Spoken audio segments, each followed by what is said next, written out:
Walt Disney created and nurtured and discovered many, many stars during his long career, but the lady who's with us today can truly be called Walt's first star, and that is Virginia Davis. We're so glad you're here. Thank you very much. Now, I came to that conclusion one day when I interviewed you for Yes. Entertainment Tonight some years ago, and it hadn't occurred to me before. But in fact, since you were in the first cartoons that Walt produced that had a live actor, you're it. Well, I know I remember thinking, gosh, I guess I was. One of the most amazing things I think about your history and your career, your days with Walt, is that it's so wonderfully documented in those letters that you saved Oh, from yes. Walt to your mother and back again. Tell us a little about that. Well, they were handwritten, first of all, and many places in the letters there would be a little error, and it would be crossed off. It wasn't typed. He didn't have a typewriter at that time. Mm-hmm. And oh, what a salesman he was, really. I can't remember some of the phrases. I think were, she'll go on to bigger and better things, and you know, he was just piling it on. That's all I can say. Well, but Mother fell for it, but she liked him because she sensed a sincerity in his mind, and I knew him and had the pleasure of meeting him. And of course, they shot the thing in the pilot film in my mother's house, so she really liked him very much. She saw great things in Walt. Well, let's start at the beginning then. Okay. How did Walt discover you, if that's the word? How did he come to hire you for this early film? Well, you know, he was working on ads, those ads that would be put into the theaters Mm-hmm. between the big middle screen, and he would like that, and then he'd check them out to see if they were as good as he thought they would be. Well, I happened to be doing some ads that were, as a little girl, from about 3 years on up to about 4.5. And he saw these, and he got this idea. Whether he had the idea first or whether he thought of it after seeing me, I don't know.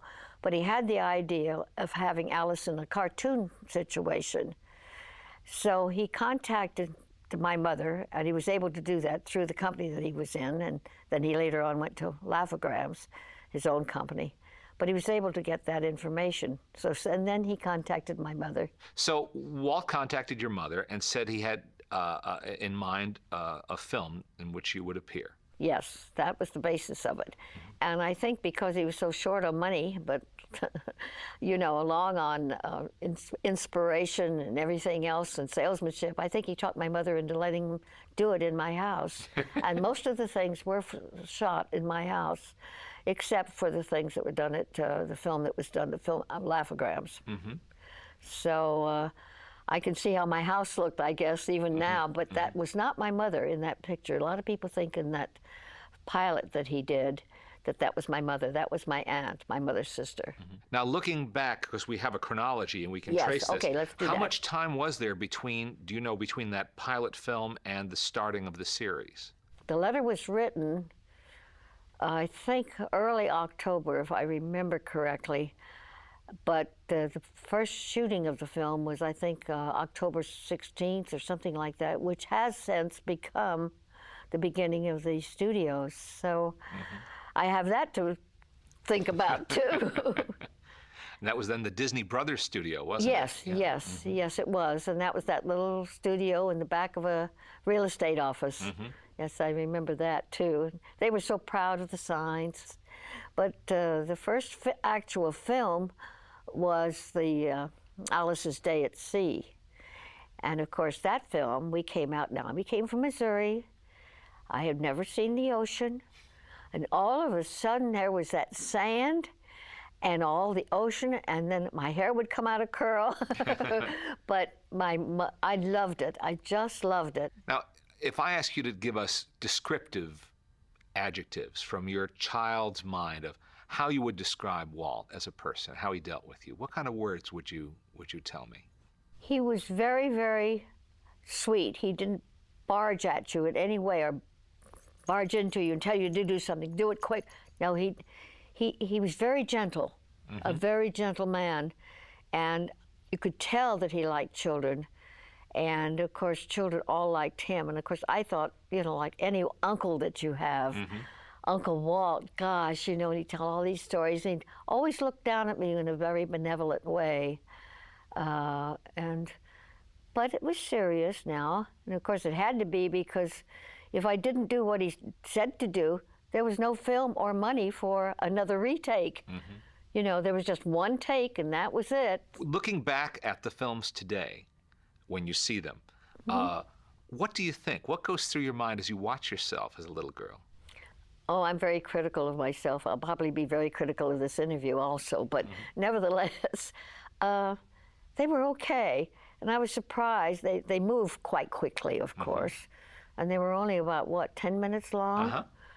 But I enjoyed them. I enjoyed looking at them, and my grandchildren have seen them, the ones that have seen it, laugh at them. So I guess they still get across. Well, there was a wonderful evening at the El Capitan Theater on Hollywood Boulevard just a couple of years ago, where I got to interview you on stage, and then we showed Alice's Wild West show on an enormous screen with a live organist playing the music score, and it was a smash. And it's still a funny film. It's still very entertaining. Well, that was, as I say, that was my very, very favorite one. And we had other children in it, too, as well as the cartoon sequence, which made it great, I think.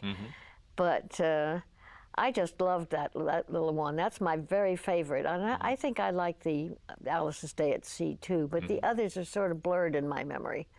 What were you paid as a little girl? Oh, I started off at $100 a month, which of course sounds like nothing today, but $100 a month was good in 1923. That was awfully good, sure. And it was to rise accordingly in sections, up to $200 by the end of the year. So I know Dave Smith always laughs about that. See, you were the highest paid of all. And he shows me this little contract. So that was my range. I got up to 200. When the option was to be picked up, I was to go to $250. And the option was not picked up under those terms, and they went for other terms, which I guess you know anyway, but I can tell you, were that I would be paid $25 a day when they photographed me.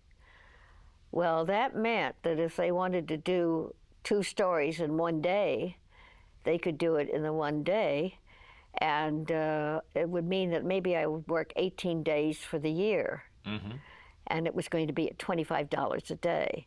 So my mother didn't think that was a very good option of any kind, and she tried to talk them into doing something else, and they wouldn't. And so I guess it was the lack of money, not from Walt's point of view, I'm sure. It was from our, shall we say, Mr. Mintz's point of view. And so then we separated, and a new little girl came in. Margie Gay, I think it was. Some things never change in show business, right? That's right, that's right. Negotiating and contracts, that's the same then as now. Well, so many things are the same, aren't they? So anyway, after that, I went to school, graduated from school, and then that's when, after I graduated, I contacted Walt again. Tell us about that. And I wrote him a little letter, and he wrote me back on his nice new stationery, not the plain stationery that he had before. Very, very impressive stationery. And he said, among the things that he said was, how nice of you to contact me, and so nice of you to remember me. And I thought that was the greatest, to think that Walt would say that to me, because he'd really been making a hits at that time. But that was before Snow White. Well, while I was there, he had me audition for Snow White. For the voice? For the speaking voice. He tried for the singing, but I'm not a singer. Carry a tune? Oh, yes. But not a singer. And he had me audition for the speaking voice, which I can do. Want me to do it? Sure. And a shoe! This'll never, never do. And that's just one part I remember from it, from the audition. And so he thought that was fine. Or I guess what he would say, well, that'll do. That's what his real phrase was. But then I was supposed to do the live action also. And he even went down to Western Costumers with me and looked at the costume. And I remember him picking up a sleeve, picking it up to see if the sleeves were right. And I was